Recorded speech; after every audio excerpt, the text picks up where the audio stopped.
Hi, this is Eva for Once Upon a Timeline. Welcome to Midnight Mandela. So, Shari, I was just kind of reading your things, prayers for your sister. So, I guess Shari's sister got the big C COVID and went to the hospital. And she got the shots from the hospital. So, hopefully, there won't be any additional problems and she'll get better. If she's not super sick, I think she'll have a good chance. Um, anyway, I don't think I quite think that 50% is how many are injured by that particular treatment. I don't think it's that high. I still wouldn't get it, but kind of thirsty today. So yeah, I ran into a little bit more on the Chartreuse thing. Um, so in case anybody is a little behind the eight ball, one of the Mandelas is that a lot of people remember Chartreuse as being like a reddish or pinkish color. For me, it was like a burgundy color. And I do remember it being from an alcohol, and it was, a red alcohol. Well, so this is an older Mandela, but it turned out that it's actually green. Now, it's ironic because Dave, the guy who lives on the property, was here, and he's like, he was asking why that was on the computer, and I said, well, a lot of people remember Chartreuse as being a burgundy color. He goes, oh no, it's pink. I was laughing. I guess he thought the Mandela that it was burgundy, and he's like, no, it's not burgundy, it's pink. I'm like, yeah. So I was laughing, and I'm like, okay. So I had him describe to me for a while the fine details of the pinkness, and he remembers Chartreuse. And he was on and on and on about it, and I go, well, then you got Mandela. He knows what Mandelas are, but he's always trying to be like not Mandela, I guess. He's always like, oh, I know that. I knew that. So after he goes on and on about how it's pink, I go, well, actually, you got Mandela because it's always been green. And I show him this image that's here. And he's all, oh, well, yeah, like that. And I'm like, that Dave, you cannot tell me that you were talking about pink for 5 minutes and what you actually meant was this. I'm like, I'm not going to accept that. I'm like, you have you not been talking about pink for 5 minutes? And then he just stares at me like a deer in the headlights, and I'm like, oh, it freaks me out. Nobody gets download faster or harder than Dave. And I'm like, did you or did you not talk about this stuff as being pink for like the longest time? And he just kept staring. I'm like, I'm leaving. This is freaking me out. So, the more you know somebody, the more you can needle them. So I guess I was taking advantage. But anyway, so the weird thing here is that I do remember quite some time ago, everybody's like, holy crap, I thought it was some kind of red color. I've heard different versions, somewhere between burgundy and pink, named after an alcohol, like a wine, okay? So, but oh, nope, turns out it was just green. Well, I don't remember it being named after a different alcohol. So I ran into this today, kind of at random, that it's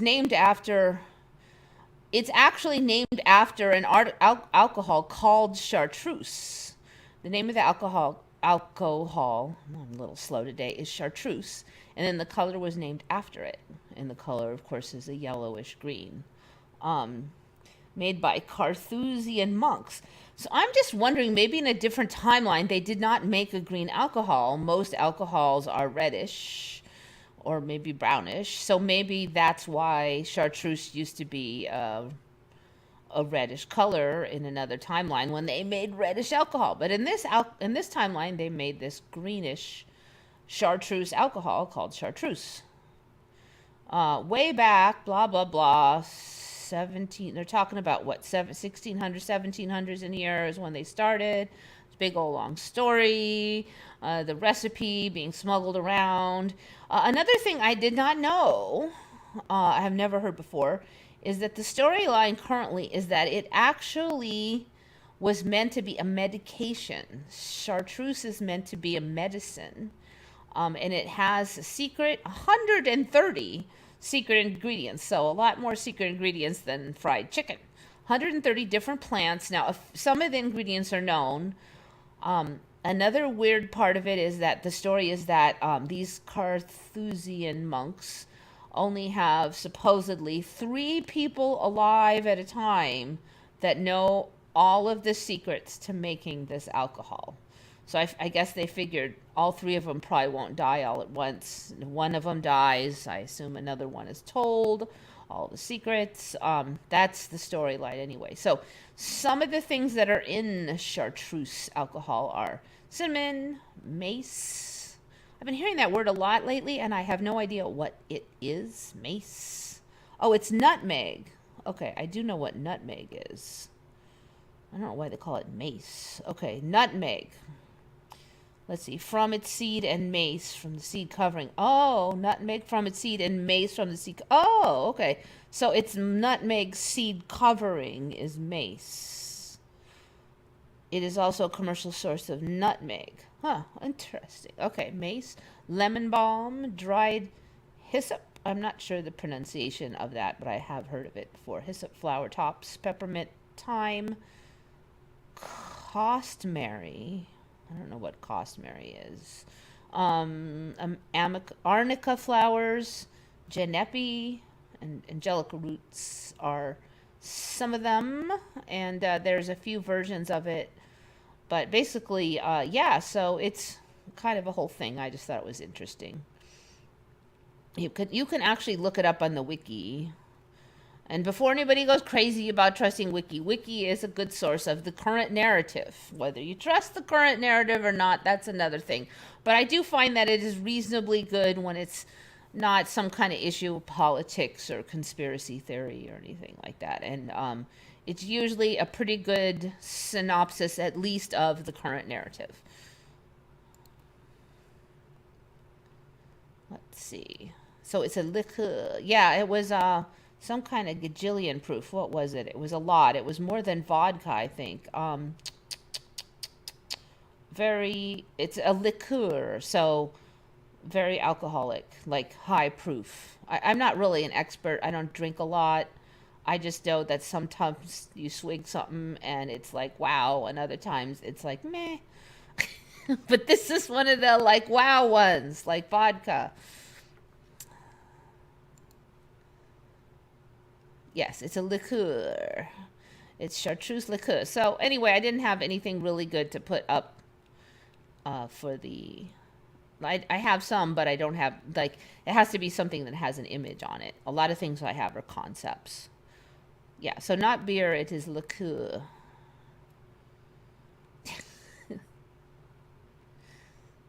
So I guess some of you knew that, but that was news to me.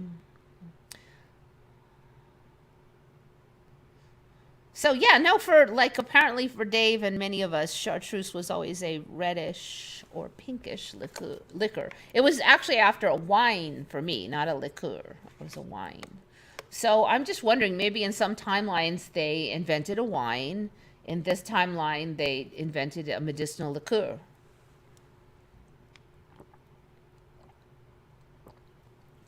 I can't even say I've really heard of medicinal liqueurs or thought of such a thing until now.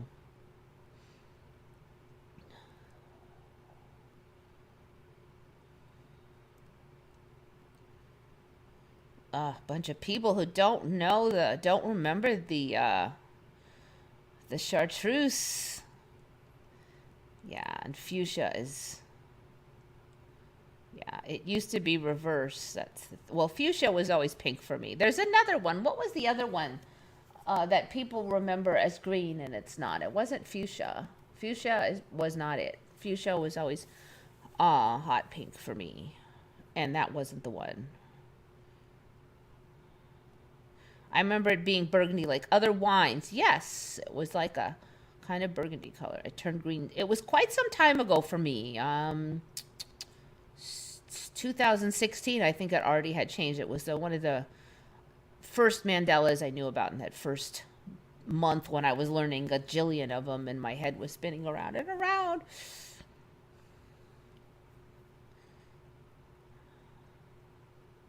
Okay, go see 333. Yeah, you remember that. It's such an old Mandela. I was wondering if a lot of people would still remember. And then Dave came and said, "Yo, no, it's pink." And I was like, ah, yes, it is still a Mandela for many. Watermelon wine.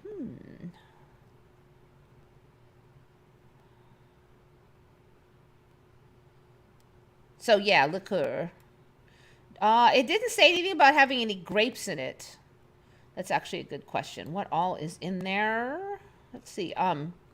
Herbal liqueur available in green and yellow versions. The difference in taste and alcohol content. The liqueur has been made by Carthusian monks since 1737, according to the instructions set out in a manuscript given to them by Francois Annibal d'Estrées in 1605. It was named after the monks' Grand Chartreuse Monastery, located in the Chartreuse Mountains near Grenoble. Today, the liqueur is produced in their distillery in nearby Aiguenoir. It is composed of distilled alcohol aged with 130 herbs, plants, and flowers. There's a huge long history of them getting expelled from here and there, and the recipe being smuggled here and there, and copies, and blah, blah, blah, blah. So I'm not going to go all into that. It was just kind of confusing. It didn't really add anything to the Mandela story, though. And then there's types. Has a very strong characteristic taste. It is very sweet, but becomes both spicy and pungent. It is comparable to other herbal liqueurs such as Galliano, Liqueur Strega, or Kraute Liqueur. Okay, I don't know how to do German, so that might really be bad, but it is distinctly more vegetal or herbaceous. Like other liqueur, its flavor is sensitive to serving temperature. If straight, it can be served very cold, but is often served at room temperature. It is also featured in some cocktails. Some mixed drinks recipe calls for only a few drops of chartreuse due to its strong flavor. It's a popular French ski resort where it is mixed with hot chocolate and called vert chaud, translated to hot green. Chartreuse is one of a handful of liquors that continue to age and improve in the bottle. Now, this is kind of an interesting another one because I'm not an alcohol connoisseur, but I swear people always told me that older wines were more valuable, very much with the impression that they did continue to age in the bottle. And just today, earlier, before I saw this, I saw one of those today I learned kind of things that says that most alcohols do not continue to age in the bottle. And so then who gives an F if they're old or not? Like, ooh, there was always this big thing. I have this older wine, yeah. But now they're saying now they don't get better with age once they're bottled. I think it has something to do with the oxygen or something. But I mean, like, well, then who cares? Who cares if it's old? It was always a thing. Now it's just an old wives' tale, except for apparently a handful of them like Chartreuse. So that was weird. I don't know.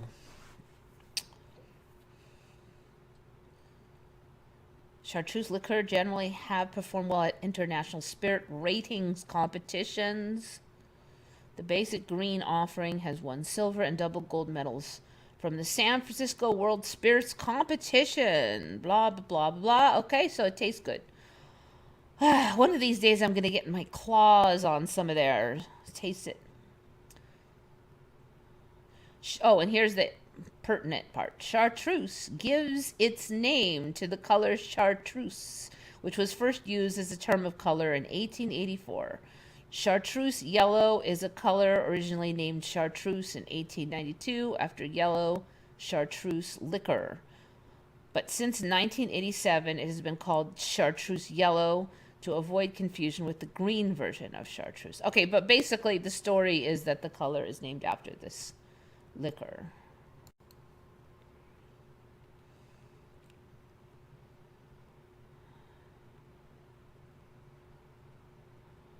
Yeah, I know that there is that year is good, but they used to always say, well, this is an 80-year-old wine, you know, even if they didn't say the year. So it used to be both. It used to be older is better and double better if it was an excellent year.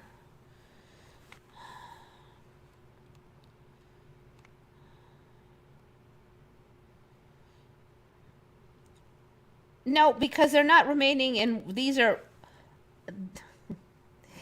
this is for wine collections. They're already bottled. This is a blah blah blah year old wine. They're holding up a bottle of wine. They're not holding up a barrel. No, they didn't keep them in the barrel for 80 years. Okay, I don't think you could trust a barrel to hold up that long, frankly.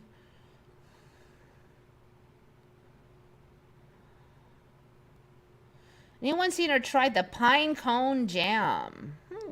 Pine cone jam? No, I don't think I've even heard of it. Pine cone jam. It sounds more like a rock band. Pine jam, pine cone jam.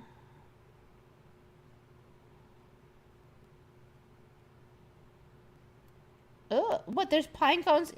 What? Drain the pine cones, make the jam.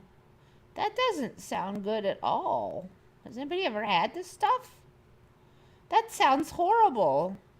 I mean, I'm seeing an image of a blob of pine cone in like a syrupy mix.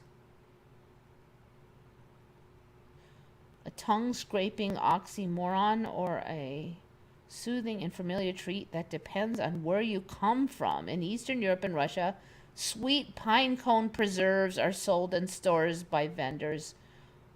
What? Nestled in jars of dark syrup. It's called mugolio, after Pinus mugu, the tree whose cones are typically used. How do you make this stuff?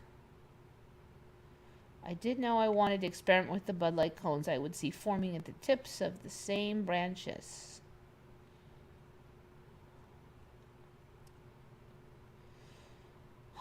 Okay, so there's little pine cones, a young female pine cone on a Japanese black pine. Okay, those still don't look very tasty. Immature Himalayan pine cones fermenting in syrup. Fermenting in syrup. I had worked with young pine cones before, making a fermented syrup from them. It is compelling, but could the cones themselves be made to taste good? Tiny, blah, blah, blah. Okay.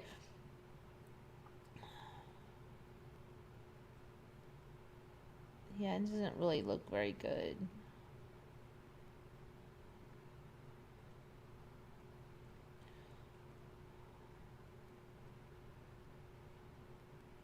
The flavor of the jammed cones is tartly sweet and resinous. Their texture like chewy candy. Okay.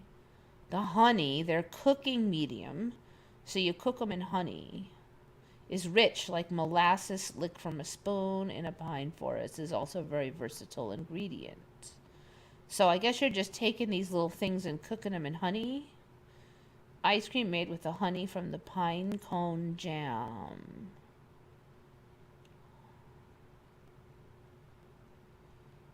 Huh. Okay, I guess. I mean, if they're not like all woody and if they just get like resinous and stuff. No, I have never freaking heard of this business though.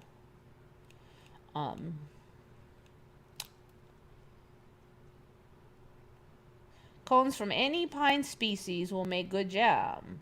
So will fir and spruce. Wherever you are, you may find a friendly tree willing to spare some cones. For your pleasure and medicine. Blanching pine cones before jamming.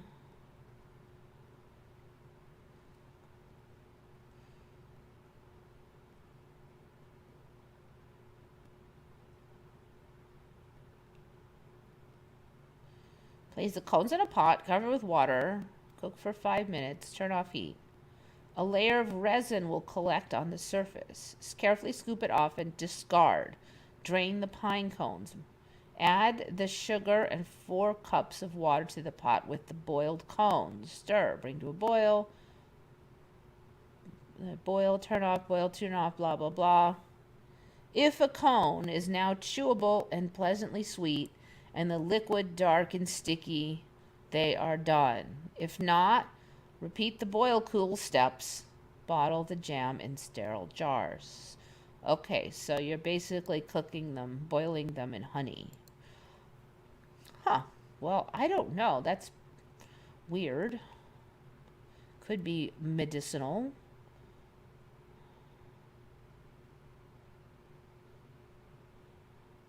I don't like cocaine, but I love the smell. I don't even know what cocaine smells like. Does it smell like anything? Can wine become stale or expire? I know it if like it's not perfectly sealed, there can be problems. It'll get like vinegared or something. There's something what do they call it? Corked, I think they call it.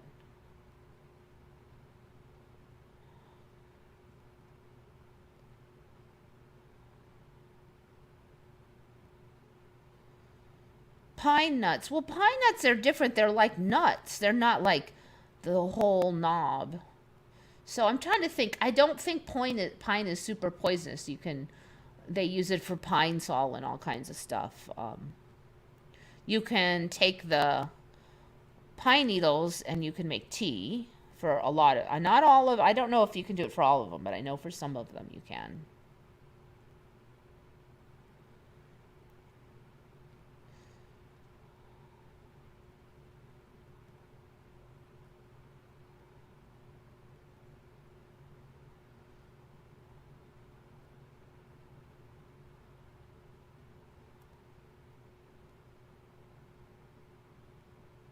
Oh yeah, that's right. If it was temperature, I remember the temperature storage of the wine is very important.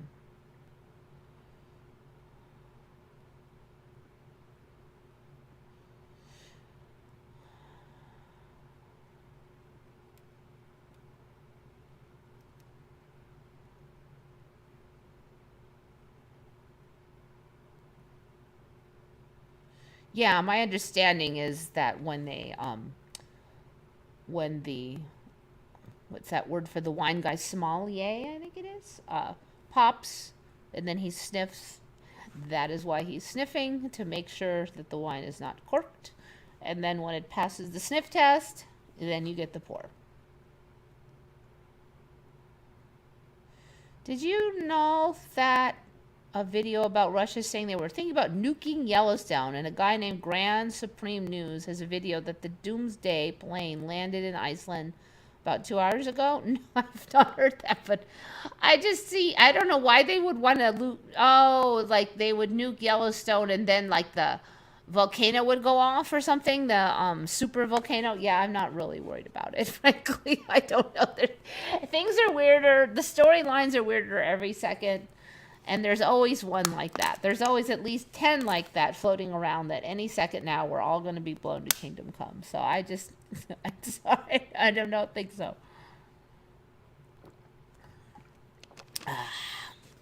I don't think Putin's that stupid, because if Yellowstone goes off, just say, first of all, you really don't know enough about this stuff to know that if you bombed Yellowstone, it would actually go off in a super volcano.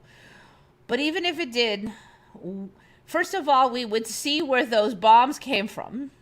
And second of all, there's a very good chance that we've got military bases all over the world, not just in this country. And there is a humongously good chance that we would immediately point our nuclear weapons at Russia and blow their butts off of the face of the earth. Of course, then probably followed by some kind of crazy nuclear winter where everybody would suffer. Putin's no idiot. He knows that. I don't. He's been actually being very careful not to stir up a World War III. So I don't see that it's likely that he's going to bomb Yellowstone. I just don't see it.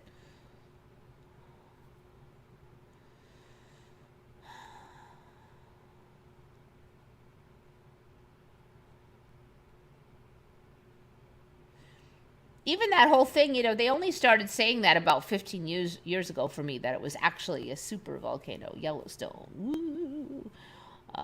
It probably goes back way long time now, but for me, when did they actually find out it was a super volcano? I bet you it was a lot longer than 15 years now. Okay, so now we're past the pine cones. Okay, so kind of a tiny little bit of excitement earlier today is Dave was poking around in the yard, and he came in and he's like, what is that? Up in the sky, and this looks like, I don't know what this is over here, but two very bright stars in the sky. So there have been years where in the summer I would see a really bright light in the sky near sunset, and they said it was Venus, and of course it's supposed to be there every year.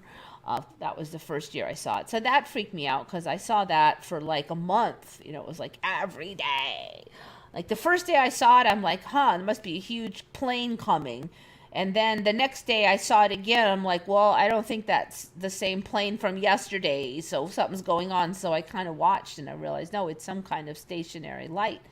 And, it would show, one of those years the first year it would show even before the sun was even down, you could see it. That was the other thing, where it wouldn't even wait. It would be really quite twilight, dusky, and you could see that thing so bright. Then like the next year it happened at a different time, and then a couple years it didn't happen, and then I'm not sure on this year because I moved in the kind of the first half of the summer, and maybe because I used to walk towards my car and see it there every day, and then I wasn't walking to my car the same way, so maybe I missed it. But then today Dave saw this, and there was two of them, even brighter. I really, I was like, Mars? No, it's not reddish, and there's two of them. One was bigger than the other. I'm like, well, I thought at first it might be some kind of plane on approach, and it would be coming straight at us, and then it wouldn't look like it was moving, but then over time the lights should get brighter. So I just kept waiting and waiting and waiting, and I'm like, it's not getting brighter. So 20 minutes pass, it's still in the same spot. I call my friend Lori, and I'm like, dude, you seeing this? And she's like, what is it? And then so we go and we check, and apparently it's Venus, but also Jupiter. It's Venus and Jupiter right next to each other, and this is it. And I've never recall ever seeing Jupiter before, because first it was Mars. At first I couldn't see anything. Then they'd say you could see Mars. I'm like, okay, you can see Mars. Then all of a sudden they're talking about Venus. That was a couple of years ago, that last incident where I would see it in the western sky. It was Venus. I'm like, what happened to Mars? Now we see Venus. Okay, but now it's Venus and Jupiter. Now we can see Jupiter, and it was bright. When I called Lori, she's like, what is that? She probably would have thought it was a plane also, but I told her when I called her that it had already been there for 20 minutes, so she knew it wasn't a plane. So even she was freaked out, and she's older than I am, and she has never seen it. So supposedly this happens every year, but that Jupiter isn't always quite as close. But I'm like, they were so bright. Like no star was even 10%, maybe 10% as bright as these things.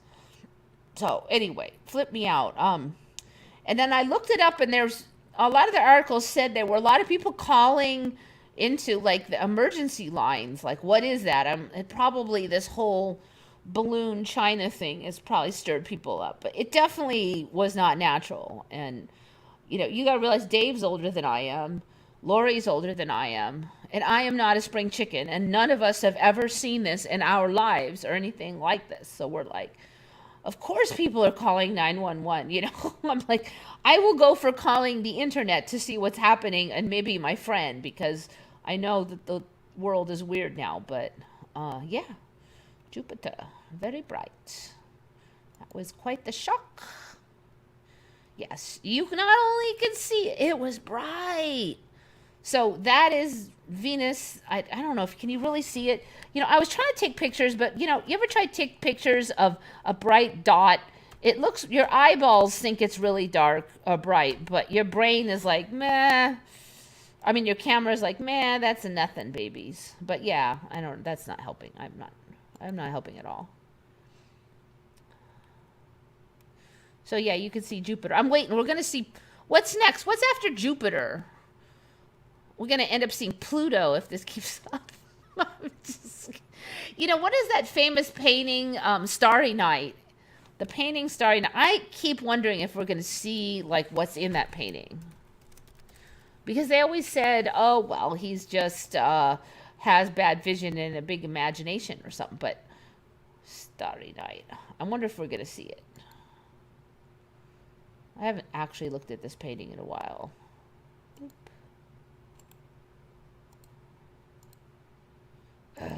I don't know why lately. Some of them I open and they're too big. Hey, wait a minute. There's something missing from Starry Night that I was just trying to point out. What the hell? Oh my god. This is making me mad. Damn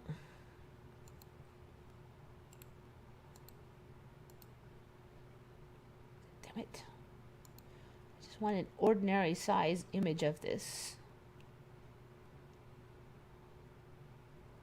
Wait, what's this? Is that a different one? There's not two of them, are there? Repro. Okay. Do not freak me out. There's something missing from Starry Night here. Is that another repro? What's the original?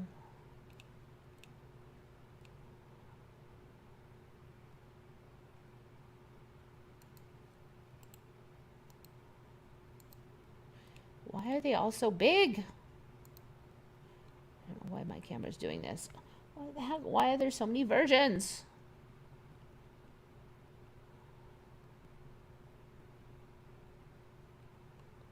All right, let me just try Google. I'm starting to go a little crazy here.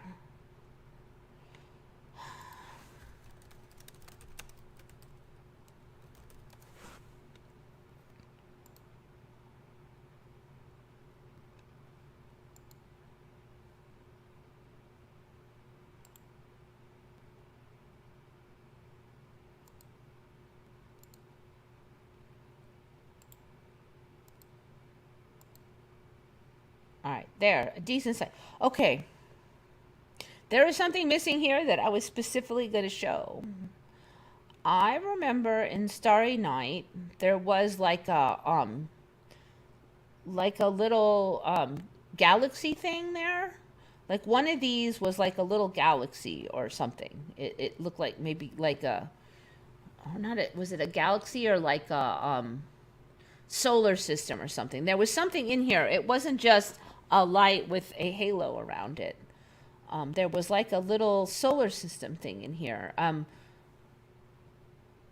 think it was like a galaxy. Yes, it was a galaxy. There was a little galaxy, and it was weird because we now apparently can see a galaxy with like an ordinary binoculars in certain places. It was, I think it was Andromeda Galaxy. That's it. And in this Starry Night, you could see that, and it was about the size of one of these. And so I was like, are we going to get it so it's actually that big in the sky? Because right now it's like this big in the sky if you don't have assistance with mechanical instruments. Okay, but I'm like, is it going to get bigger and bigger and eventually be like Starry Night? So I was going to show you Starry Night and say, okay, like this, but it's not there now. The little galaxy thing is not in Starry Night anymore. So, these little balls up here look like off to me too. You know, the other thing is, I don't think I remember this. I remember this swirl and this swirl, but this little swirl and this whitey stuff here, I think Starry Night has changed. This whitey, yeah, what is this whitey stuff over the mountain here? What is going on with this thing? So we had this swirl, and that was the most prominent one. We did not have this white cloud business. Frankly, didn't this tree thing used to be like green? Is it green in other versions or what? It wasn't black. That's a reproduction, so no. Yeah, that was green. That tree was green. The tree was green and Andromeda's missing. You know, you just can't keep your eye on this thing enough. It is not green in any version. Now it's like, ugh. At least was green and it looked like a plant. Now what the hell is this thing? It doesn't look like a plant and it looks... All right, well, there you go. Close.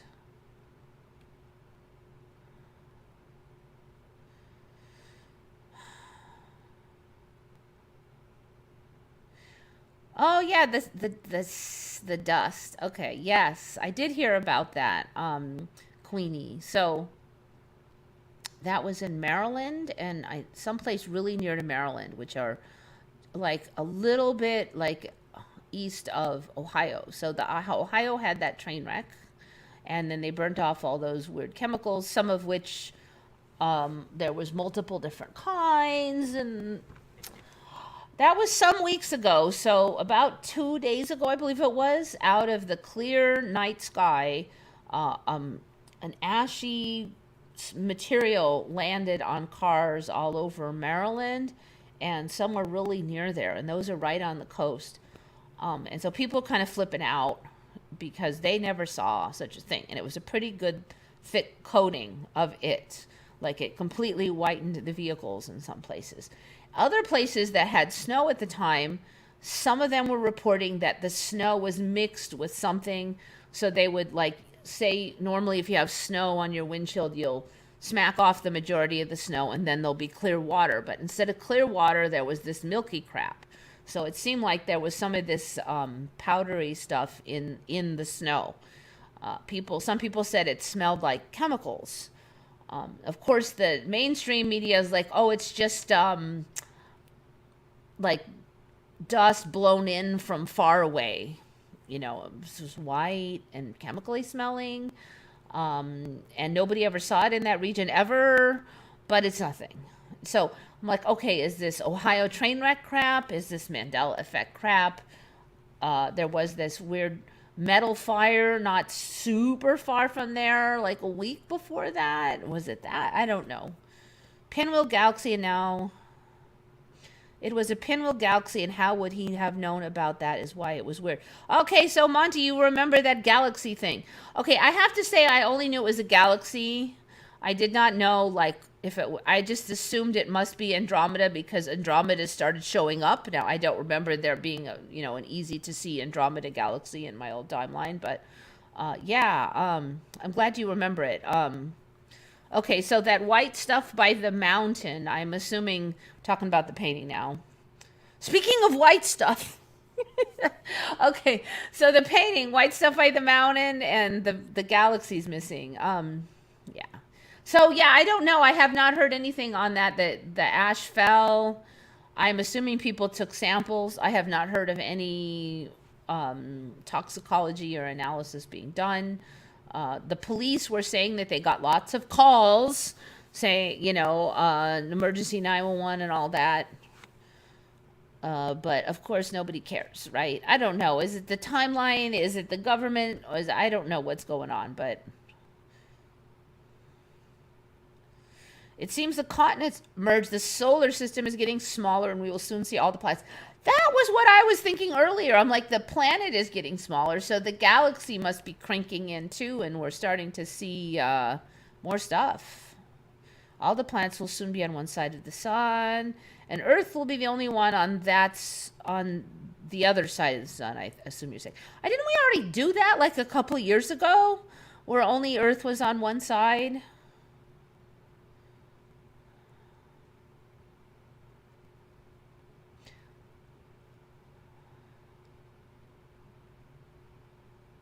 Is the church? Yeah, the church is still there. It's tiny.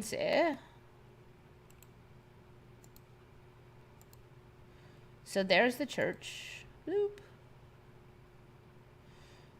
I don't remember the church like tipped either. I thought it's the quality of this painting has definitely dropped. I mean, I don't want to be mean, but I felt like I could do this painting right now, frankly. And that's not a that's not to say I'm a good painter. I'm sorry, but I mean, like, the lines aren't straight, things aren't up and down. This bush looks more like a monster. Um, the shadowing and stuff. I'm like, if I was sitting there looking at something, I think I could probably do it this good. Certainly, I would have no problem copying this painting. Maybe not enough that you would totally fall for it being him that did it. Like, every line won't be in place, but uh, I could make it look as good as this one looks. And there was no way that that used to be the case. Like many of the old school things, the quality is degrading.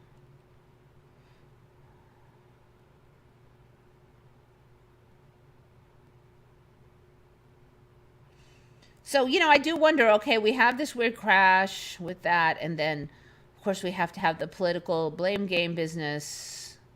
And then, is it like, is it going to be cover story for other weird stuff's happening? Is it the government secret evil plot? Is it just a giant coincidence? I don't know. There's going to be a lot of weird crap falling from the sky there, and they need an excuse so that some people wouldn't think it was super weird and they would just blame it on Ohio? I don't know, but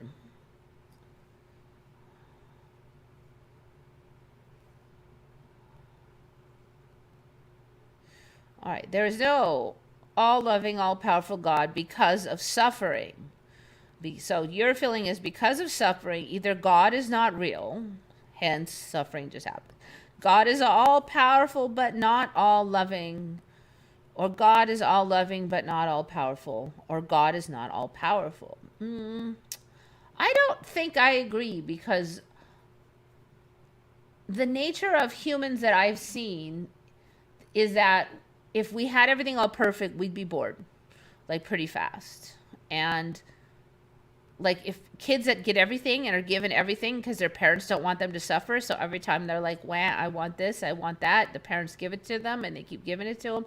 And then by the time they're like 10, they're like horrible, spoiled, rotten brats, whiny, sniveler, gimme, gimme, gimme things, like, that's spoiling the child.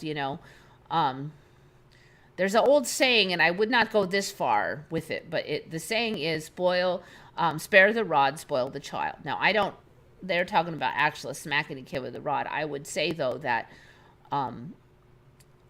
spare the discipline, spare the boundaries, spare the limits, spoil the child.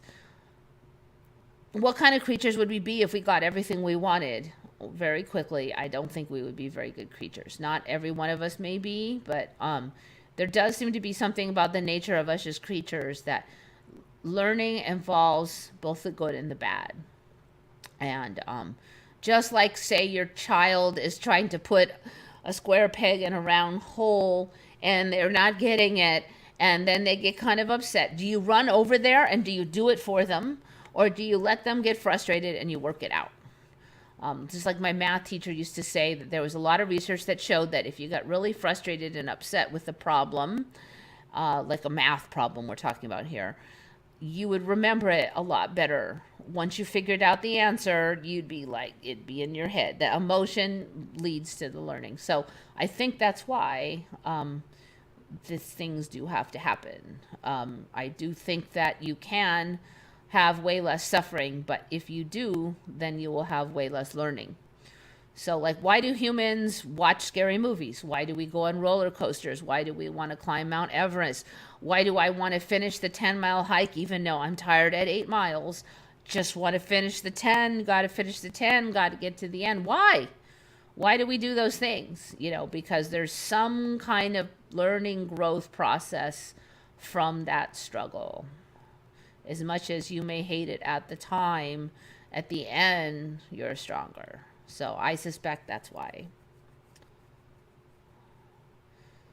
Of course, we're all trying to avoid that. I mean, me too, but But then I am glad that I didn't get everything as a child. I'm really glad, because I think I would have been a spoiled rotten little beast and weak. And every time a little tiny problem came up, I would probably roll over, because if you don't get used to challenges and pushing through and showing a little patience and those things when you're a child, if you don't, then it's so much harder to do that when you're older. If God was all powerful, it could instill, I think you mean install, all the things we supposedly need to learn by suffering. Then we would just be God again, right? If we knew everything that God knew, we would be God. So there's a theory that we come out of God, because God wanted to explore. It's sort of like this, okay? Why do you, when you know all about this earth, decide to play World of Warcraft? Like, you limit yourself and have a slightly different, even though you know you're basically, our species is all powerful over World of Warcraft, but yet there is things to learn there, experiences and stuff. So that is the theory. But you might be right there. I don't know if God is all powerful. What is all powerful? When the universe is infinite and infinite and infinite, then how can God be infinite? Like, beyond the galaxy, beyond the universe, beyond 100 universes, is there still God, or what? Like, how does God know where God ends? Maybe he is not is not all knowing, all powerful. So maybe that is part of our process. Or maybe it's just God playing World of Warcraft, Maybe God wants to see what it's like not to know everything.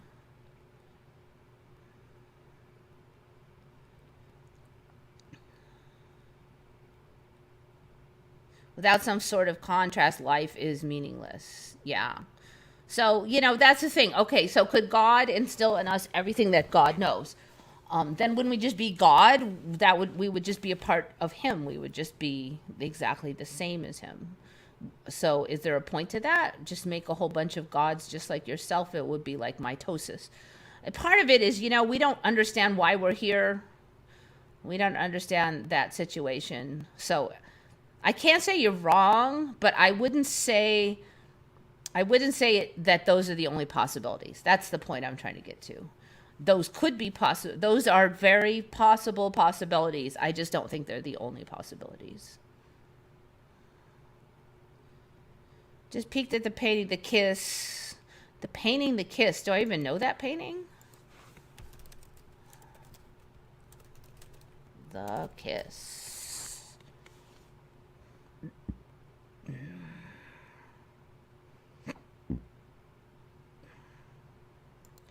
Man, there's like, I've never seen this painting before. I don't know what this painting is. Which one is the one I'm supposed to be looking at? Is it this speckly one, or is it one of these other ones? The two options are the speckly one or this dude with the hat one. Yeah, tell me, is it the speckly one or is it this one? This one.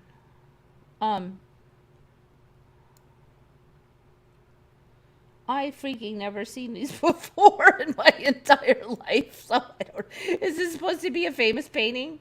I mean, I would assume so, the way you're talking, but.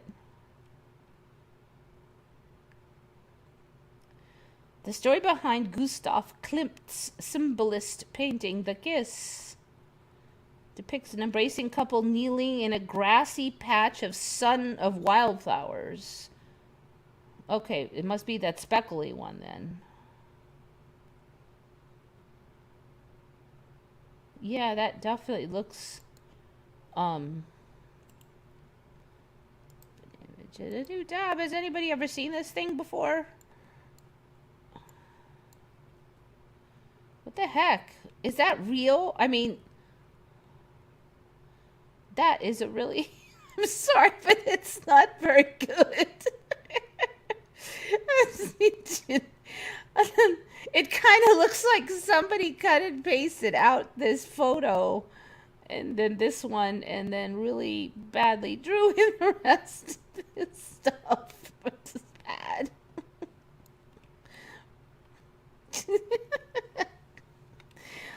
I'm sorry, but no. I don't know what's wrong with this timeline, but we suck at art.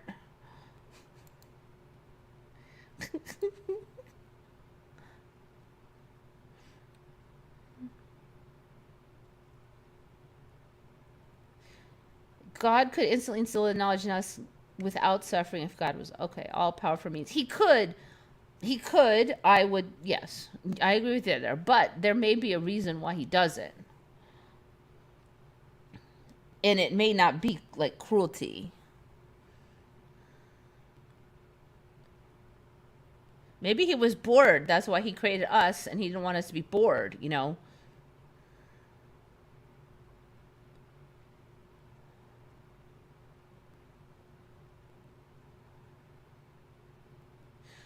We are all being used by God like slaves. I don't know what for.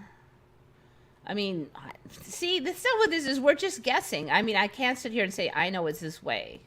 I can say, well, it could be this, could be this, could be this, could be this, could be this. And I definitely have things where I feel like this is the right way for me. Like, this is the direction I choose to go in. But that doesn't tell me, like, why God does what God does or why I'm here or anything. We suck because God made that way. Yeah, I don't know. So, like, you know, when you see a kitten and the kitten is like 4 weeks old and then he gets scared and hisses at a cricket and then you just think it's really cute and you just say, oh, that silly kitten. He was scared about the cricket. And when he grows up, he'll be better, you know, and you don't think it's like, you don't think, oh, the cricket suffered and the kitten suffered and they're imperfect slobs. You just say, oh, they're going to learn. They're just learning, you know. So it's a lot of things is how you look at it, you know.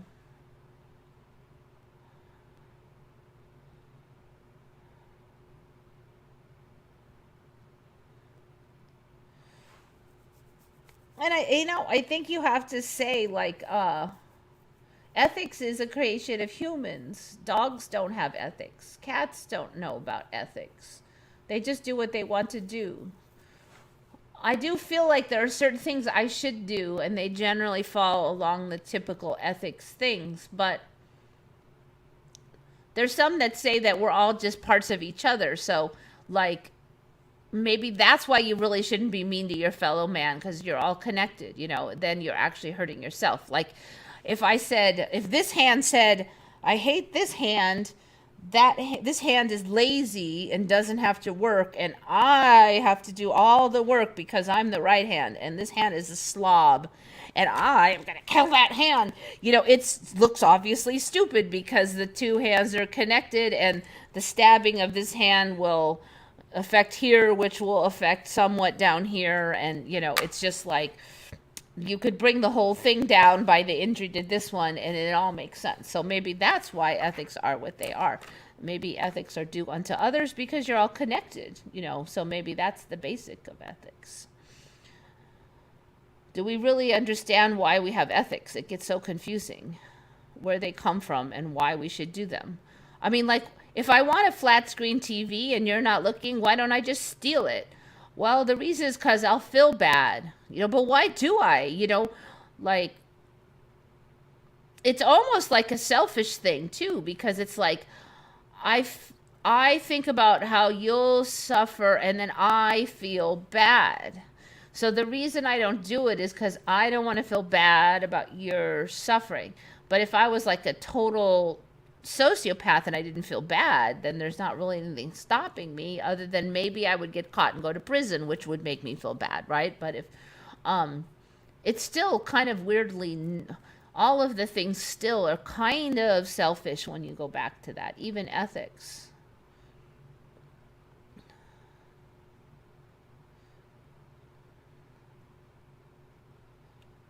Then you have the galaxies merging, so the stars should never be in the same place ever. Oops, I think I missed the earlier part. Nobleness is in. Hello. Cut it off. I think civilization creates ethics. I'm okay. So, and then there's other theories that maybe ethics is basically like if we didn't have these kind of urges towards the community, that our genetics would not have made it this far. Like maybe that's why cats didn't create like giant civilizations, because they didn't have enough concern for their fellow cat. And if you don't have concern for your fellow cat, then your civilization doesn't is not communal enough. Like the only way to really kick butt is to have more of a communal attitude. And in order to do that, you have to have some concern for the other one. And then it would just be like a sort of a biological genetic thing. And is it even from God? I don't know. I still think that there is some kind of spiritual aspect to it, but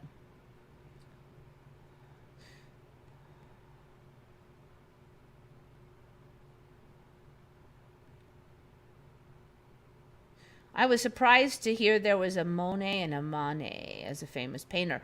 It was quite a while ago when I heard of Manet, but you're right, it wasn't way back. See, sometimes these things you do have to wonder.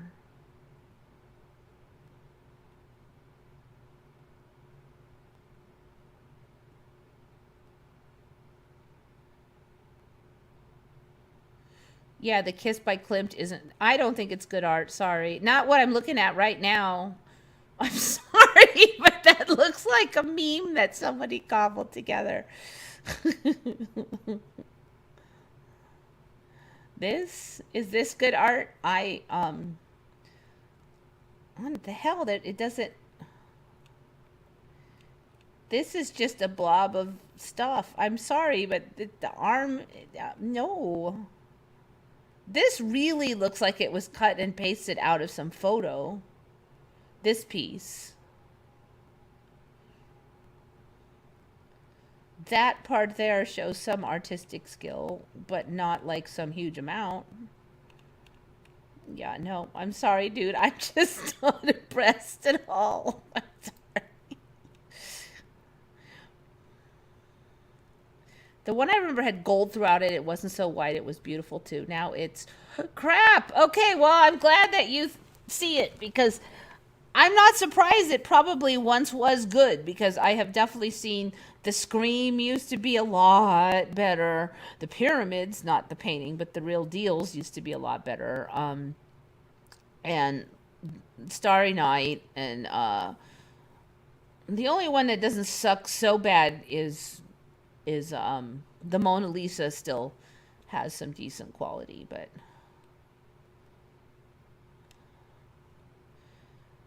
knock on wood, that I'm going to be mad if that starts to look like crap too.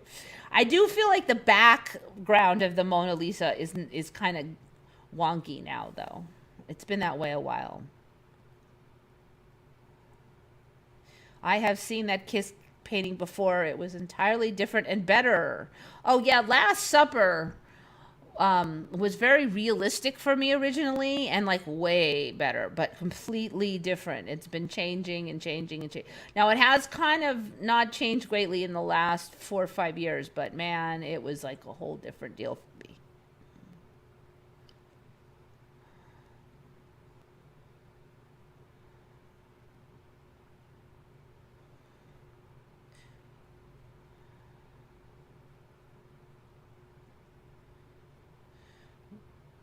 Why are the zodiac stars in the same place as they were 2 to 4,000 years ago, or according to ancient astrology? Yeah, I don't know. It's just the thing is, if 1 year ago you looked at what was ancient astrology, would it say the same thing as right now? Because the orbits are different. You could see Jupiter in the sky. Supposedly you always could. So do not do to others what you do not want do to yourself. Yeah, well, I think the do unto others, I'll go with that one, but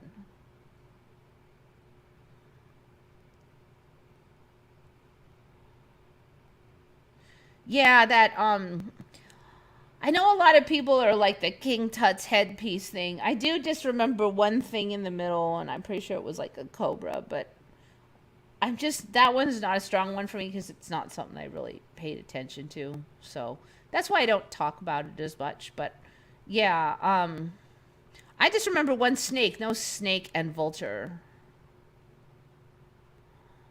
Oh yeah, yeah. Maybe it was vulture somewhere. See, I don't remember vulture being even a thing. It's a scun. You know, it's kind of a scrap eating carrion creature. So, it wasn't something that they worshipped. Vulture? No. NASA tells us the world is zooming millions of miles per hour through the cosmos. How are we seeing the stars every night for thousands of years? I guess because they're saying it takes bajillions of years to move like an inch in the overall scheme of things. However, the more I see the Mandela and all this stuff magically changing and stuff, it's like really hard to take all that science stuff seriously because obviously they've missed a giant thing with the Mandela, which is impossible. And everything just seems like some kind of wonky story. Once you don't trust it and you start listening and you're like, what? This all sounds like baloney.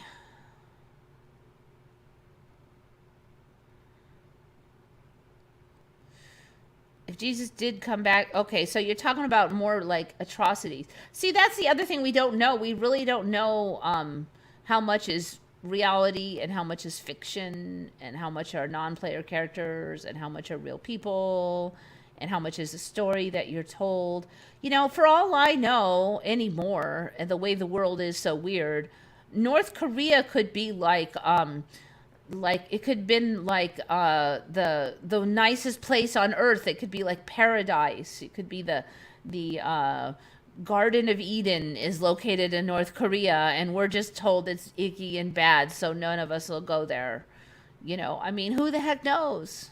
It's all just stuff you're told. It's just stuff on the TV, and that stuff on the TV keeps changing because today they said that Arctica ice will melt and flood my area by 200 feet. And then 2 years later, there's no such thing as Arctica. It's all on the TV. How can I trust the TV anymore when their TV story won't be the same today to tomorrow? Oh, we had fish falling from the sky again. Always fun. I'm waiting for the cats and dogs. Hopefully they don't have to fall too far.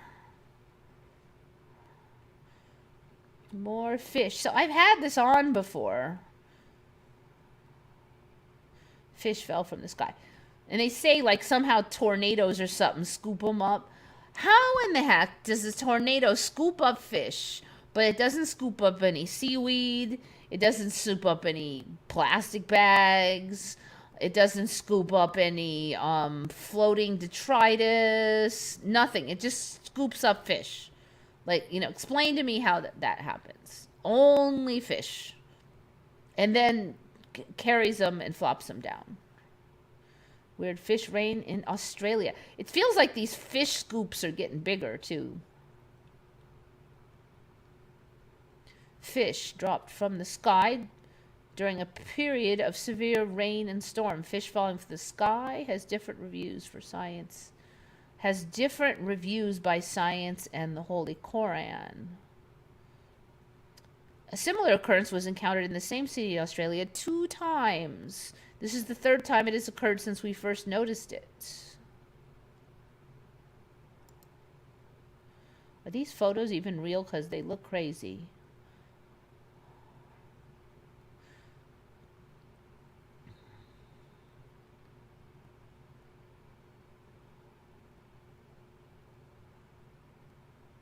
This one down here looks strange. But, I don't know. That's a lot of fish. Look, they're all still alive. I mean,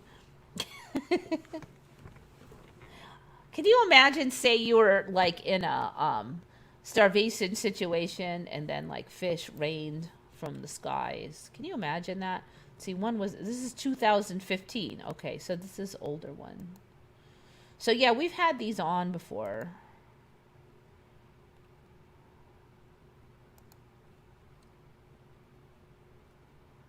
Okay, we've got the lights in the sky.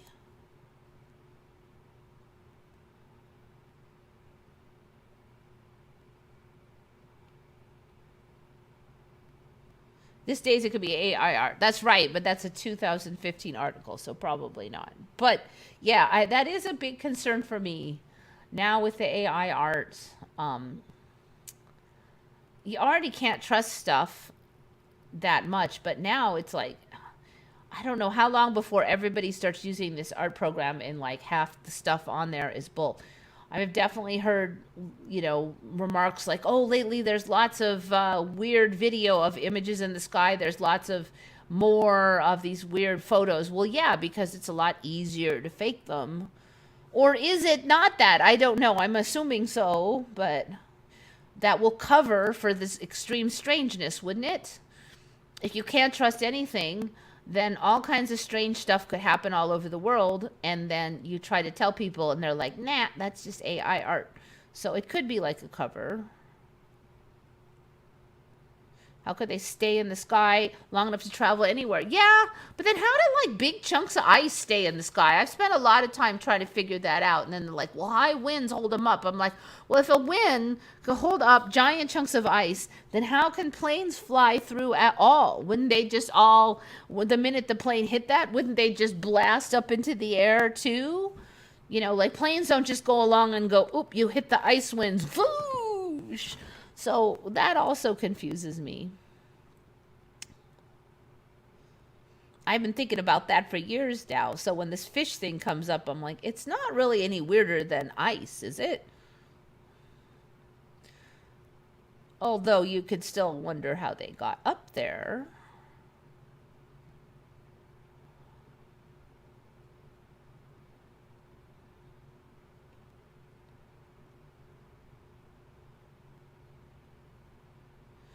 Oh, the article is from 6 days ago.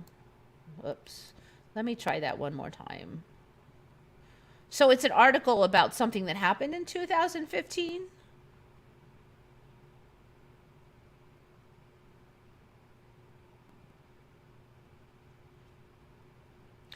Yeah, see, I'm wondering if maybe that's why if we didn't have ethics as we do, maybe that's the only thing that allowed us to kind of conquer the world, is like we loathe to be too mean to our fellow human in general. Like we have something that holds us back. And that's why cats haven't done it.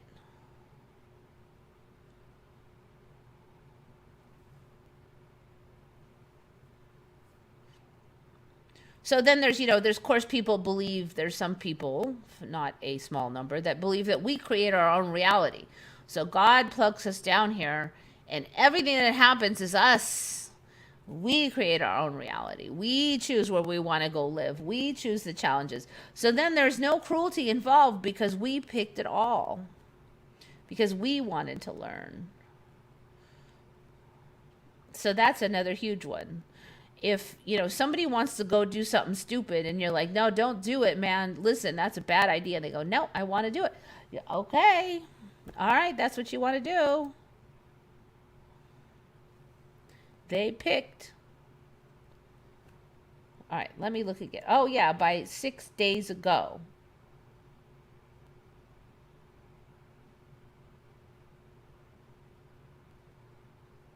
Okay, so there's been fish rains 3 times.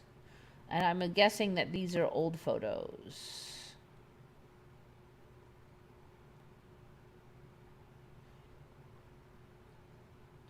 Okay, here's the 2023 image of a child with a little fish. According to meteorology, such occurrences can be brought on by powerful updrafts such as tornadoes that pull water and fish out of rivers. They are carried by wind for a considerable distance. So how come the rain doesn't stink like old stinky ocean water? Like when you get in the ocean or a river and then you get out, you got that stinky ocean smell. And the water's all salty, or it's just all, it's not the worst smell, but it's not like the same as water out of the tap, and it's not the same, certainly not the same as spring water. So if all this water got pulled out and all these fish and they got like swerved up and then carried 100 miles and then dropped, How come it doesn't stink like stinky old river with all this fish in it? There's just something, it's like when I was a kid and they're like, that's ridiculous, fish don't rain down the sky, and that sounded logical. Yes, this is stupid bull. Now I'm supposed to believe that all of this ridiculous story somehow explains fish raining from the sky. And I'm like, no. According to the Holy Quran, verse 133, then we afflicted them with a great flood, 95, and locusts and the lice, 96. I guess that's the locations of the lines. And the frogs and the blood. All these were distinct signs, and yet they remained haughty. They were wicked people. I don't see how that really fits. It doesn't say anything about fish raining from the sky, and it's not really a flood, so. We are either inside God's realms and dimension, or we are an extraterrestrial alien computer grid simulation parallel Earth dimension. Yeah, I don't know. My feeling is that it's always been this way, but like the things Mandela's were just really slow moving. Like things would sneak into reality, one here, one way over there, not enough to really get your attention, and it's been speeding up. That's my feeling. I don't really necessarily think this is a different Earth. It's just that the system of creation and evolution seems to have really kicked into high gear.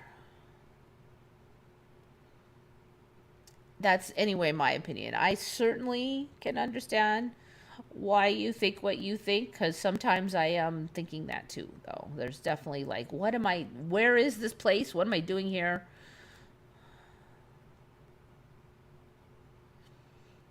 I can't stand the smell of rotting boat, fish, docks, and harbor when it's red tide.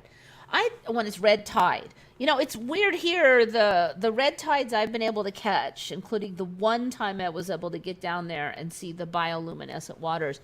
It wasn't bad smelling. I didn't notice anything. The fish weren't dying.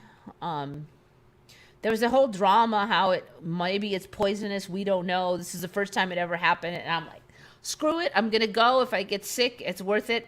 For the first time ever in the history of ever, I get to see glowing waters. I'm like, if I die, I die. And nothing happened. So, I don't know. I mean, that was supposed to be the first and only time that ever happened, and now it's happened a whole bunch of times, and it's always been common. So, there's that too. Okay, this is a weird thing. Have you ever heard of this? I mean, like sheep experts. Sheep. Are they like turtles? If they fall on their back, they're stuck? Because the story now is they're flat on their back. Like, their back is flat. I know this guy is flat on his back. But the story is that their backs are flat. Now, I've said before that to me, sheep look kind of different. And so apparently now if they get on their back, they're just stuck there like a turtle. They can't get off because their backs are like a tabletop, sort of. And so this guy here apparently is just stuck here. He's just gonna lay there until he dies unless somebody flips him over. And for some reason, none of these neighbor sheep know enough to do anything. So you can see it's just sitting there, and it's just like, dude, it's not even crying. And they say it'll die because I guess the whole stomachs and everything, like the pressures get off. And so what you got to do if you see one of these dudes is you got to get one of those hooves and roll them over, or they'll die. So in the current timeline, if you see a rolled over sheep stuck on his back, which he is stuck, if he is on his back, he is stuck, because the story is they can't undo this. He's not taking a nap. He is stuck. So he's gonna grab a hoof, and then he does this whole weird thing where he wiggles them and wiggles them. I don't know if he's trying to wiggle it back and forth and get him rocking and whatever, but I turn on the thing, but it really doesn't. Like, why is he going like this? But anyway, he gets the guy on his stomach, and then apparently they may need to rest a little bit to get their like strength up. I'm like, which also kind of confuses me because I mean, wasn't he just on his back? Why would his legs be weak? I don't know. There must be some whole physiological thing, but he's going to get up here in a minute. It's going to take him a few tries. I don't want to play too much of the video, but he gets up there. And then he's a little stumbly, but he stumbles off, and the guy says he'll recover. Um, he has him walk a little, and he's a little stumbly. See? But they say he'll be all right. I don't know. I'm not a sheep expert. This just seems really strange to me. So it's in there because you'll be doing a good deed. If you see one on his back, help him out. He's saying on here if he could die in a couple hours, so you don't want to like wait.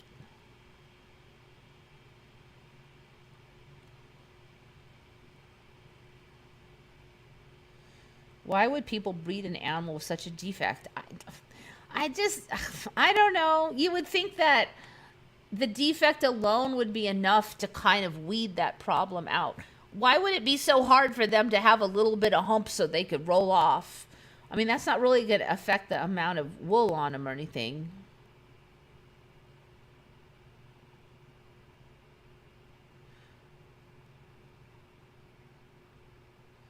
Do you remember Trump quoting the snake poem? No, I don't think I do. I don't know what the snake poem is either, so I just never heard of anything that like couldn't get off its back other than like beetles and turtles. Just like cow tipping. So cow tipping, that's always been a weird one. As far as I can tell, current reality, you can't tip a cow. They're not falling over. I suspect that you could in some timelines, but not in this one. Did you see the video of a bull that helps a turtle turn over? Animals are generally, yes, they're getting smarter. Yes, yes. Tool use, even in insects now. Utterly ridiculous. Arabian business. Let's see what we got here. The new Muraba. Oh, yeah, that's that big. Oh, no, that's a different one. Oh, yes, this one. Yes. They're talking about making a giant, like, square thing. 15-minute cities, anybody? I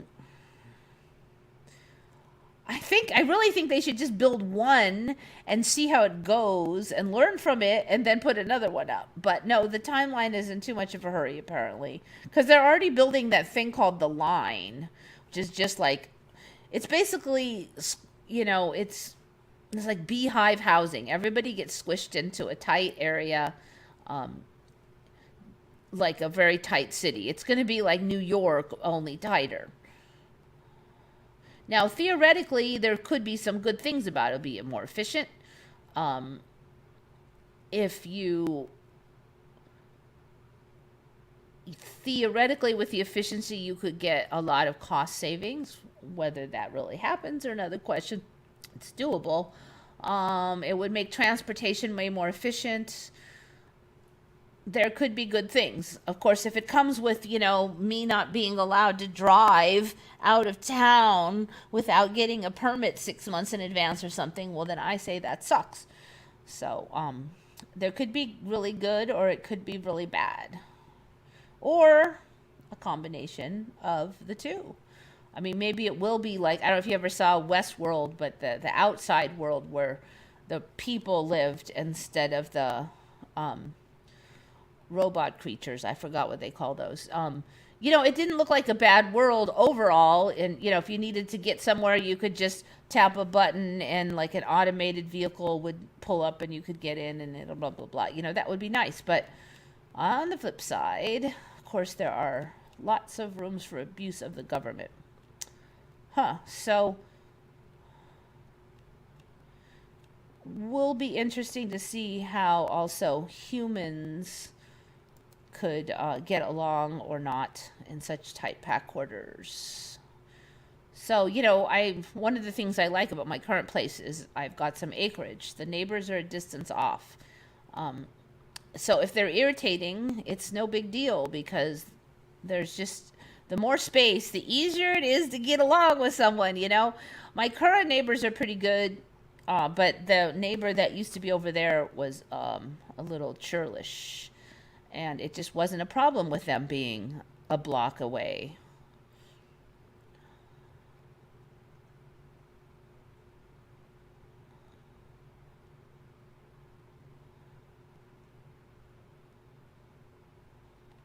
Okay, so sheepies.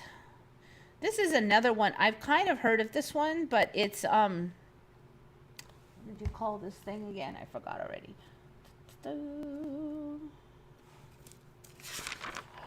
Whiskey. There it is. It's on this page. Fungus. Okay, that is what it is. Whiskey fungus. I did hear a little bit about this maybe a year or two ago. So they said, oh, there's this weird fungus that just grows near to alcohol, like whiskey and alcohol plants, like manufacturing facilities. So they made it sound like it might grow like on the building or something. But now the story is if you have, like, say, a whiskey manufacturing plant, then a small percentage, like 2%, they say, of the alcohol escapes into the air, and it's historically been no big whoop. But now there's this fungus that likes it, and the fungus would not just grow on the nearby building, but the whole town now has like this black sooty mold fungus. They call it whiskey fungus. So like, see this? So like this sign that is assumedly not very near to the whiskey plant or whatever is got this black crap on it. Everything will have this black crap. This stuff will grow on everything in the whole town. And weirdly, they're saying, well, there hasn't been any lawsuits up until about 2012, and then people started complaining. So any distillery has this. It gets on the plants. So look at these plants are not supposed to be black, but they are.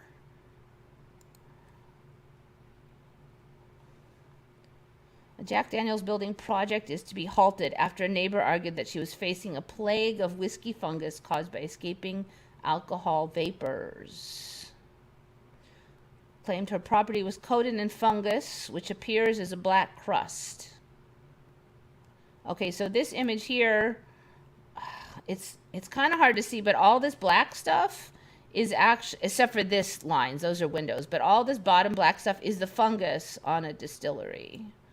And I tried to blow it up so you could see it, but you could see that I failed.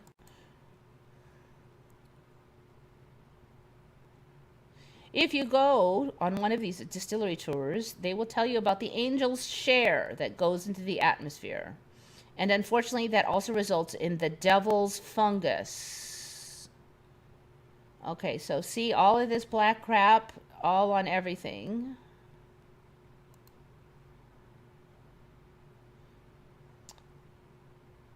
This place was founded in 1866. The fungus, named Bodoinia compniacensis, is named after the director of the French Distillers Association that had discovered it growing near cognac distilleries in the 1870s. It has led to complaints and lawsuits from Scotland to Canada and the Caribbean. Basically anywhere where there's some water and a distillery, which has to be a lot of places. Federal agents in Tennessee used to look for the fungus as a sign that illegal alcohol moonshine was being made nearby. So you've never heard of that, but the alcohol, the illegal alcohol industry in Prohibition would have had a huge problem with this. Trying to hide, you just used to be, you just had to hide the distillery itself, but now you'd have fungus growing all over the place. It's just like ridiculous. So, you know, even though this thing is 3 blocks away, 10 blocks away, this whiskey fungus grows all over the whole town. It's crazy. And first it's a black schmutz, and then it actually builds up into this funky, crusty business like this. This is all it. So, like, say in a year, your house is covered with schmutz, and then wait a couple years, and you've got like barnacles of this crap all over the place. So, everybody's house in town now. So, this guy's had it water blasted, but within a year, you got this. And that's not that long. So, and so now you see that. Now I've many times seen these barrels. I don't remember them covered in black schmutz, but now they are covered in black schmutz because this, like, they weren't, the alcohol barrels did not used to be blackened.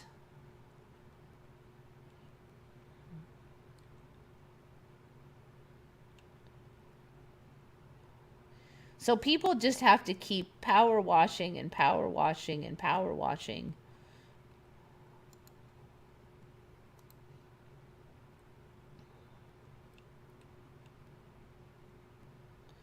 And crusts a Tennessee town. Fed by alcohol vapors from barrels of aging. I can't read it. Never mind. Anyways, it's just weird. They were showing all over town with this thing. So I don't remember that being a thing.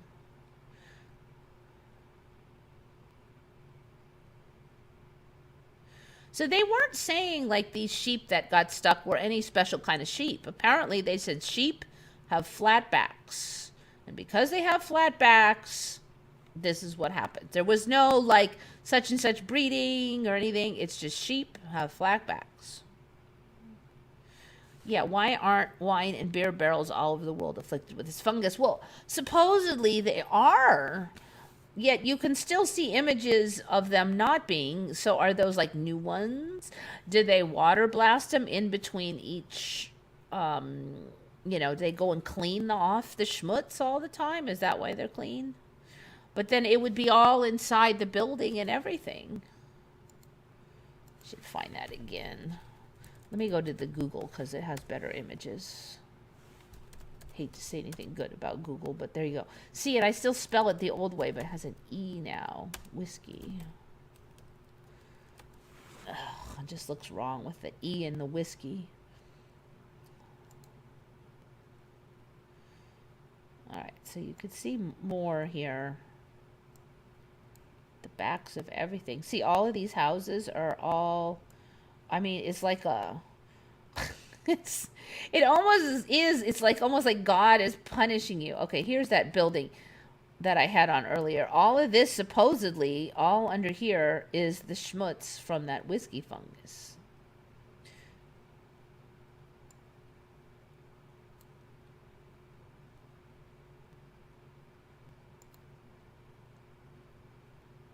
And apparently it's in every country that has some water.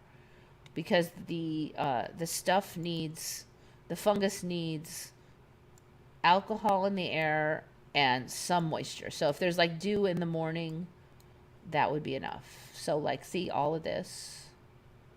Pretty nasty.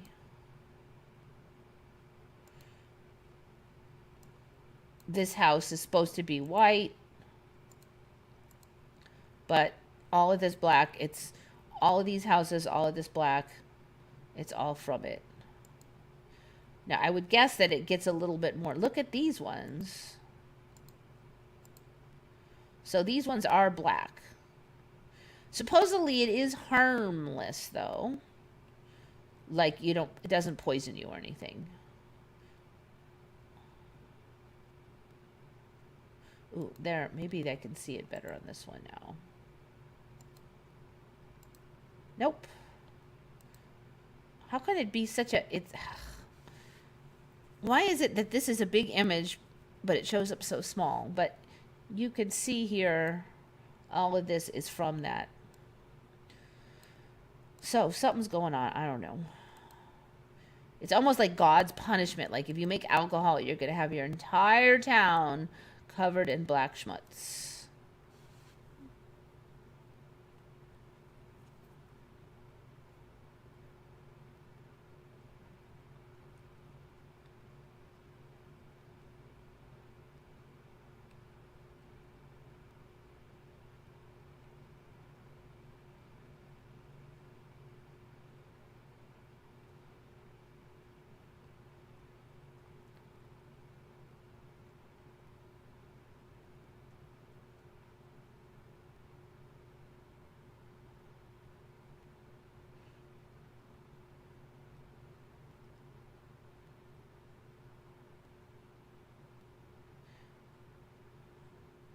Have any advice on how to handle the weirdness when you know something's not right, but then you have to see their faces after you tell them something? Are you talking about Mandela's? Because, yeah, I don't know. Most people I know just go, oh, yeah, that's right. Now I remember. And that's it. They took the download in like 1 second. I don't know how to deal with it. It still makes me crazy. It's one of the reasons I just don't even like want to challenge people on Mandela's anymore, because they'll just take the download. At least most people I know will just take the download, and it's just a waste of time, and it's just frustrating to see them go into the new reality.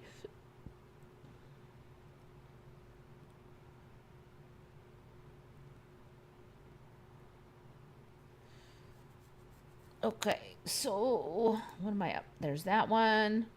We did Starry Night. Okay,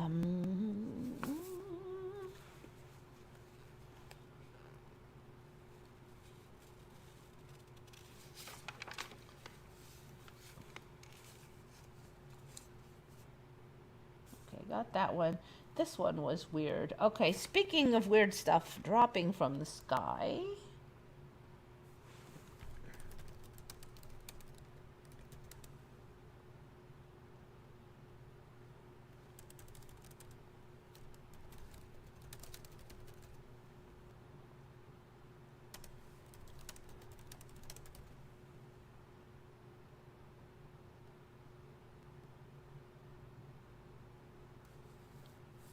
The sky.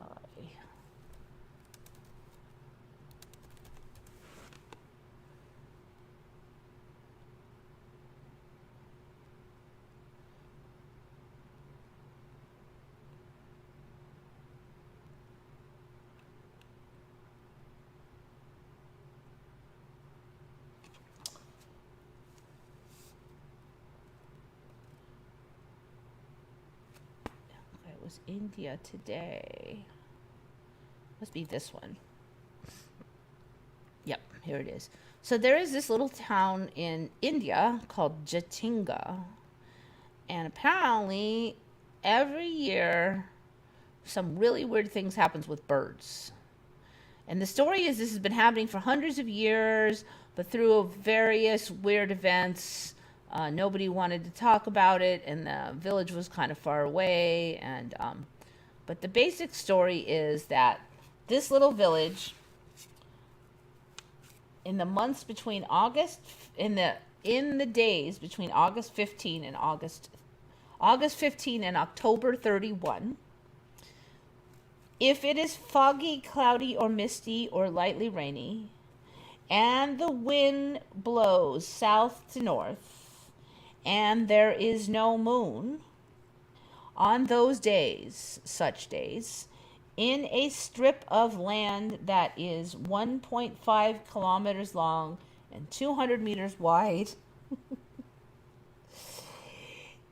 if you have a light on, then certain species of birds that are native day birds, but not other species of birds, but bunch of birds will be drawn to the area, like hundreds of them, hundreds of birds. And they will fly down into the lights and either slam on the ground or fly brainlessly around near the lights. And the ones that don't get killed by slamming on the ground, like say you catch them or whatever, they will refuse to eat, and most of them will die anyway, even if you. So what the villagers do is they put the lights on because the birds are coming anyway, and they get poles and they swing them around and they smack the ones that are above, and then they have all these free feathers and food, and for so multiple times on the moonless nights, if the conditions are right, they will get these like free dinner bunch of birds, basically. And so say like one of the birds came, like they said, they'll even fly into buildings if you have your light on in the house. They'll come right in. Say they one of them lands on your table, and these birds are like in a daze. They're disoriented. They're like, say you catch that one gently and try to nurse it back to life. It won't eat, and it'll probably die. Most of them won't eat and they won't die. Like there's something messed up beyond just that, some of them fell or some of them got smacked. They're somehow their programming no longer functions. 7 to 10 p.m. is the best time for it to happen. You'll get the most birds then. It does vary some nights to others. You get more birds if you have circular lights versus beam lights. Only daytime birds has it happen to them. But not all of them. There's certain species that are completely immune. It doesn't work on. Like grouse, they said, was one of them. Okay, I think that covers it all. Let's see if they have any images of it. So supposedly one guy's been searching this regularly. So here they are with the poles. Girls from the village holding a variety of birds which fell into their courtyard, and villagers waiting for the birds to arrive. They have these poles so they'll smack them. The ones that are above. 38 bird species have been listed in the village cache, including partridges, green pigeons, bitterns, emerald doves, water birds like egrets, moorhens, and several types of kingfishers. But there are other species that will not come. Birds like grouse, hornbills, and imperial pigeons, which abound in the countryside around, have never been caught in Jatinga.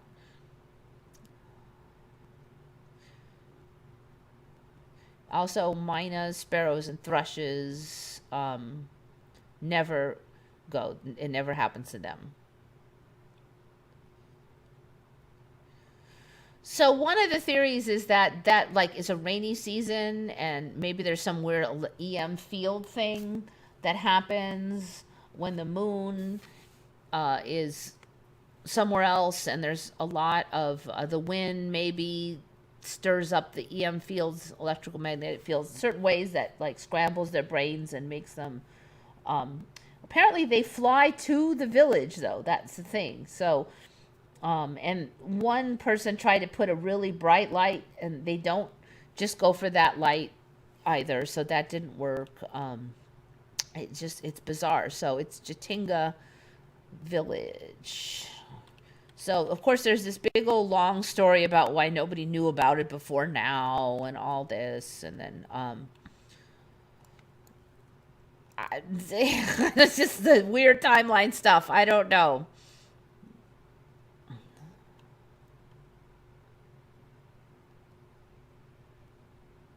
Download is accurate and detailed, even for obscure stuff. It can be, but most of the time I just see them staring at me like, I'm like, but you just said it was pink. But didn't you just say it was pink? But you, right? Were you not saying it was pink? And they're just staring at me like, I mean, like, it makes me crazy. They won't argue or anything. They'll just stare at you like a zombie. It's really what it is, though, just with this look. They're not even, a lot of times they're not mad, they're not upset, they're not happy, it's just this glassy-eyed stare. Like maybe they're not even processing what I'm saying.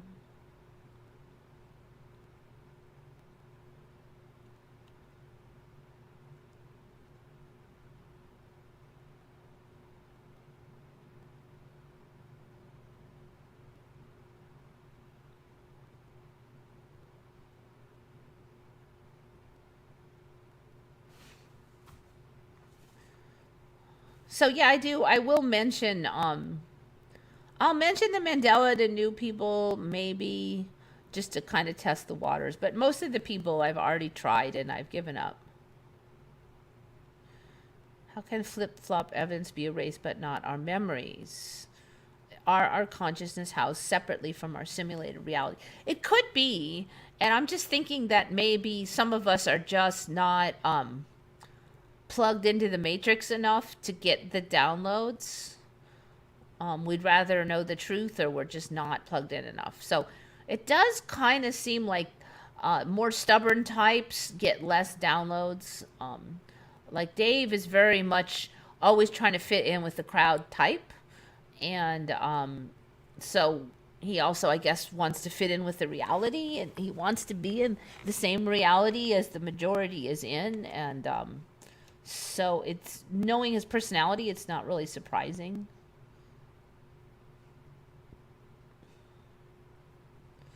All right, so Jatinga, it's pretty bizarre. You can look up stuff on it. I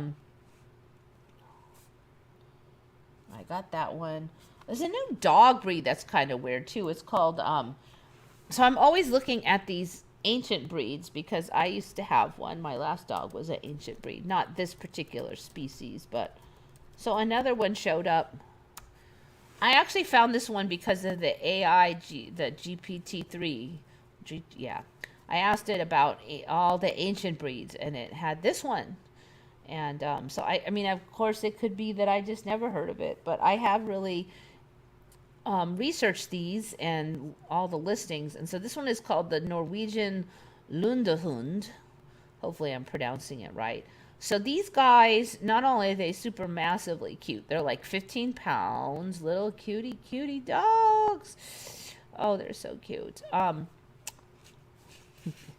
You can tell I'm a little partial to these guys, but they have some weird things. Okay, one is that they have 6 toes on each paw. So, you know, it used to be that they'd say that there's a very strong genetic thing for 5 fingery points. And even in things like with hooves, you could see how the finger points mashed together and formed the new structure. But these guys... So let me see if I can find it. And they're supposed to be not just like little vestigial toes. They're supposed to be functioning gripper toes. So there's a Lundehund feet. They've got 2 extra toes, the normal 4 and the knees. So these things apparently were used for climbing, and they're sometimes called the puffin dog because they were used for hunting puffin birds. So, of course, recently that was banned because the puffins were supposed to be protected. I'm very suspicious that they just never existed like this before. Another thing they have, now it looks like they're torturing this dog, but they're not. Do not think that. They have, their feet don't just go like this. They can go all the way out to the side like humans. So their socket in their shoulder allows this right angle thing. So normally if you tried to pull a dog's foot out, legs out wide, it would hurt them and they would cry. But these dogs, there's no problemos. He's probably just like, whatever, Dad, because his legs naturally go out to the side like this. No problemos. And when they walk, they're known to paddle because they'll sometimes walk like this. I guess because their shoulder is looser. And they don't have to walk like this. They can go like this. So they'll be trotting along like this. And supposedly this is so they could wedge and climb and into these little tight rocks and stuff. The other thing they can do is they can put their head back all the way onto the back of their spine like it's broken. It looks like it's broken because they can just like, I mean, I've seen some Spitz breeds do it, but these guys are ridiculous in how much they can do that. So they have that. Another thing that they can do is they can close their ears. They can like snap them shut so that no water or crap can get in there. Closed ears. They can do it from 2 different directions also. And they have more ear muscle control than like the average dog. Let's see if I can find somebody there. This guy has his ears closed. So he snaps his ear, he folds it like a little wonton. He just pinches it shut. So normally this would be where water would get in, but it's pinched shut. And they can do it. They can just pinch them. And I believe they can do it both ways when I was looking. They could do it that way or that way, depending on, I guess, which way their little head is squished into a cave or something. This breed is supposed to be 5,000 years old. So this is older than my Jindo breed that I had, a Jindo dog. And here's another one. I guess they do prefer this one. This guy also closed his ear.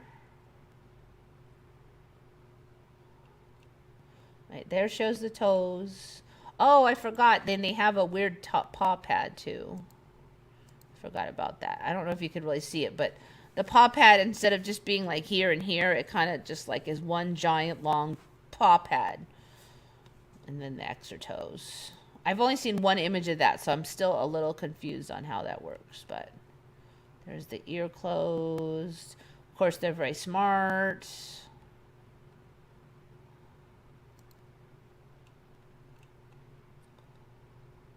Super cute little dogs. So they're saying they're like a Spitz breed.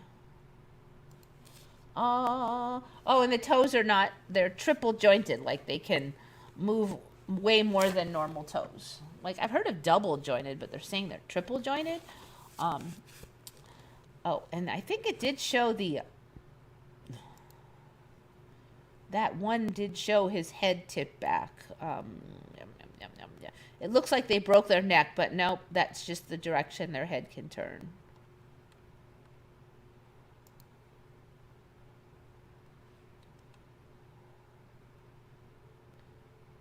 This is the one that had that.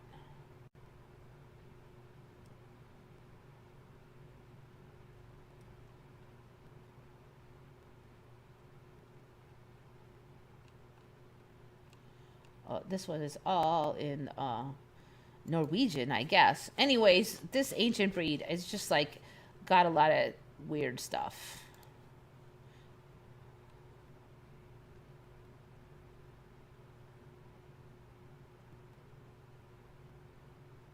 Sea otters and hippos can close their ears. Interesting. It kind of makes sense for them, but for a dog, I've never known of a dog that can close their ears.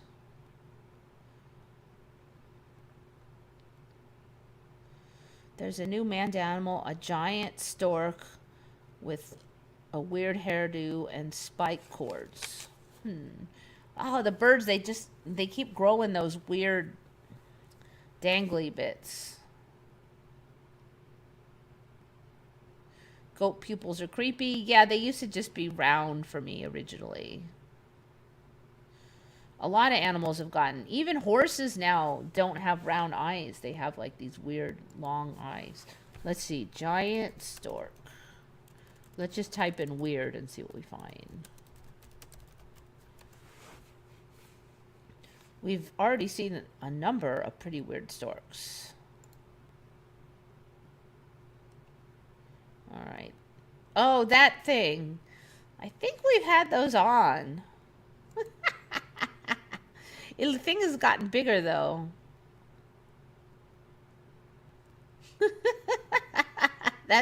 Is that the thing? It's so ugly.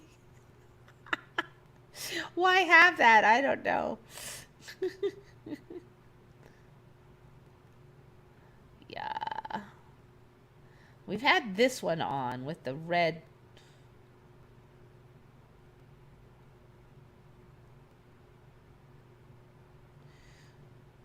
You know, it looks like our these guys, which we've been on many times before, are growing like a little pinch on the side of their cheek here, like a little thing like that. That's the one thing I'm seeing that's a little different. Their beaks are getting more scruffy.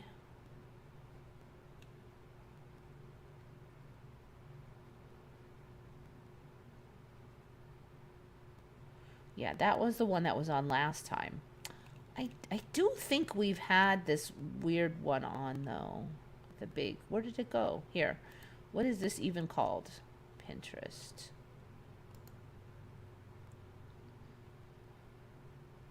Creatures Astranas. It doesn't say what this is. Look at the lumps on this one.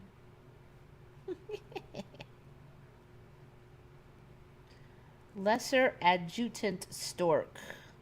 Lesser Adjutant Stork, I believe. What is this thing? Alright, I've had that one on. I've had most of these on. I don't think I've had that thing on. I've had those on.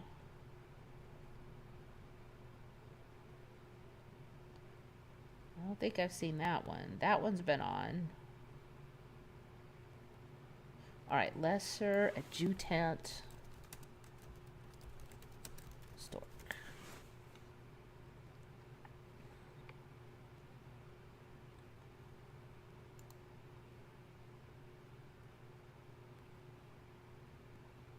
So they don't all have the big neck thing?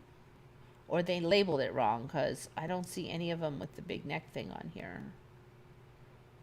Yeah, that might have been the wrong label. Alright, I'm going to cry uncle, but... Wombat's Pooping Square Poops. What's that all about? Yeah, we had that one on. They didn't really explain it. They just said they do.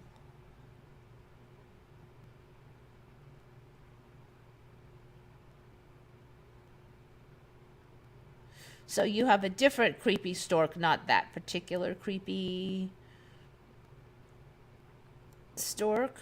Duckbill platypus. I think that one's been on. Yeah, well, those are old school. Duckbill platypus are old school for me. The one weird thing we used to have.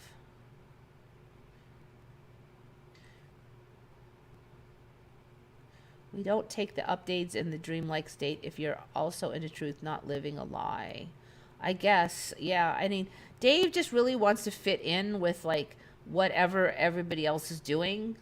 And so I feel like maybe that's why he takes the downloads so quickly and easily. He wants them. He wants to be remembering the same reality as everybody else. He's eager to have that. Okay, lights, Norwegian Lundahun, Tinga, whiskey fungus, sheeps. Okay, I got almost everything, and it's like 2 o'clock already. And tomorrow, if all goes well, being a Californian who never sees snow, we're going to drive up to the... We're going to attempt to drive up to the mountains if the roads are open and go see snow. So, I don't want to stay too late, but really I've only got minutes left anyway, so... Ugh, what is that? No, I think that's fake.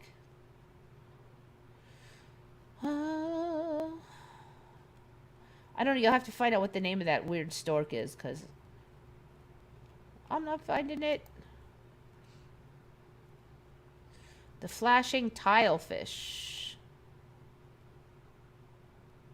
I think I've had those on. They were like, they would turn white and black, like, really, really quick. Yeah, those were pretty weird. So it used to be that just octopuses could change colors, and now, like, everything and its uncle can change colors. Those good old days when platypus were the weirdest animal. Yeah, I know. Yeah. Them's days is gone. Yeah. Oh, just post it preliminary. Just post it as a comment on this video if you can. So hopefully the roads will be open. We've got a park staked out. I've got a 4-wheel drive, but I don't have chains, so that could be the problem. We'll see. The roads are open. Okay, anyways, it's time to go. Thank you all for coming. Very much appreciate it. Think good thoughts. I fumbled that one. Think good thoughts, everybody. This is Eva signing off for Once Upon a Timeline.